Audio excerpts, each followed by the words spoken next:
Hello દોસ્તો, Ramabhai digital ચેનલમાં તમારું સ્વાગત છે. આ ચેનલ સબસ્ક્રાઇબ કરજો. મારું નામ વિશાલભાઈ છે. આપણે આ વિડીયોમાં જણાવીશું કે રામાપીરના લીલુડા કોરલા વિશે જણાવીશું, તેમના રહસ્યમય ચમત્કાર વિશે જાણીશું. તો આ વિડીયો છેલ્લે સુધી જોજો, તો તમને કંઈક નવું જાણવા મળશે. તો દોસ્તો, ચાલુ કરીએ આપણે આ વિડીયો. રામાપીરના લીલા ઘોડાનું ભક્તિ, શૌર્ય અને લોકશાહી ભરેલું છે. રામાપીરને રાજસ્થાન અને ગુજરાતમાં લોકો દેવતા તરીકે માનવામાં આવે છે.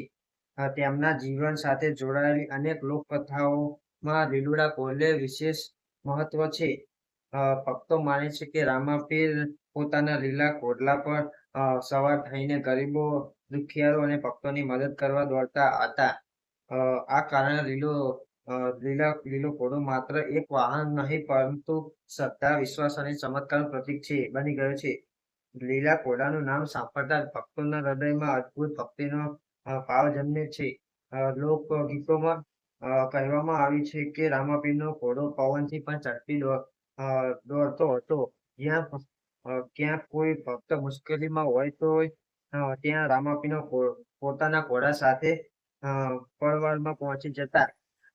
આ માન્યતા આજે પણ ગામડાઓમાં જીવંત છે. ભક્તો લીલા ઘોડાના અસવાર કહીને રામાપીરની સ્તુતિ કરે છે.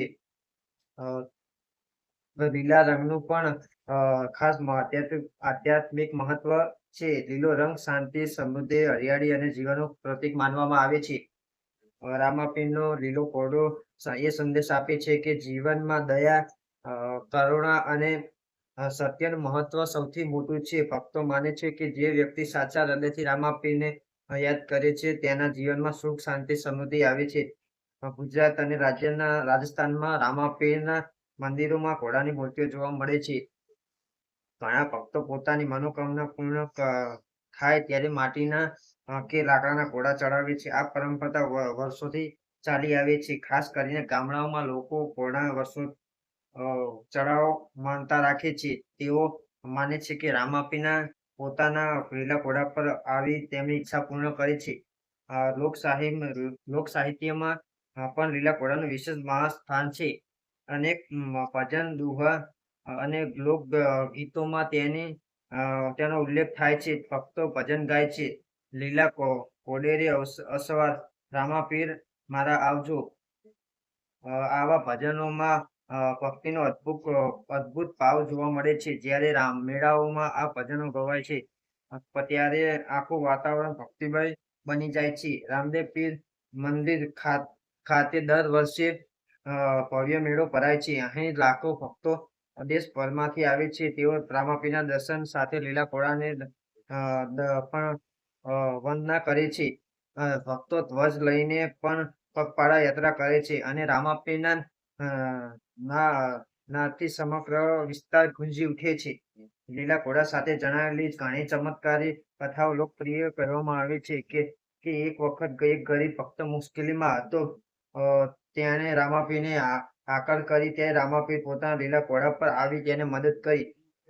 આવી કથાઓ આવી કથાઓ ભક્તોના વિશ્વાસ વધારે છે કે રામાપીર આજે પણ પોતાના ભક્તોની રક્ષા કરે છે. રામાપીરનો સંદેશ માત્ર ધાર્મિક નથી, પરંતુ માનવામાં પણ છે. તેઓએ સમાજમાં સમાનતા, ભાઈચારો અને સેવા ભાવનાનો ઉપદેશ આપ્યો હતો. લીલો ઘોડો આ સંદેશને લોકો સુધી પહોંચાડવાનું પ્રતીક બની ગયો છે. ઘોડાની ઝડપી દોડ એ દર્શાવે છે કે સારા કાર્યમાં વિલંબ ન કરવો જોઈએ.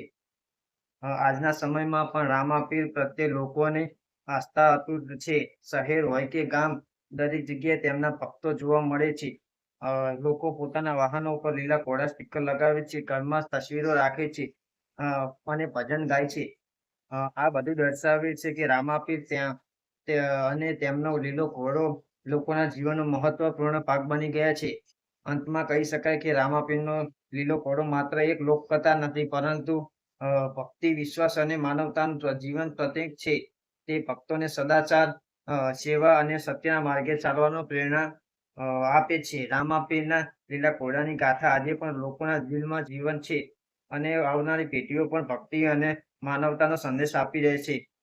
તો દોસ્તો આ હતું આપણે રામાપીરના લીલા કોટલાનો ચમત્કાર વિશે રહસ્યમય ચમત્કાર વિશે આપણે જણાવ્યું. તો આ ચેનલને સબસ્ક્રાઇબ કરજો, લાઈક કરજો, કોમેન્ટ કરજો. પહેલી વાર આવ્યો તો સબસ્ક્રાઇબ કરજો. આ ચેનલ સપોર્ટ કરજો. આ વિડીયોને લાઈક કરવાનું ભૂલતા નહીં, સબસ્ક્રાઇબ કરવાનું ભૂલતા નહીં. આ વિડીયોમાં 10 મિલિયન વ્યૂઝ લાવવાના છે. તો આ ચેનલ સબસ્ક્રાઇબ કરજો. જય રામાપીર.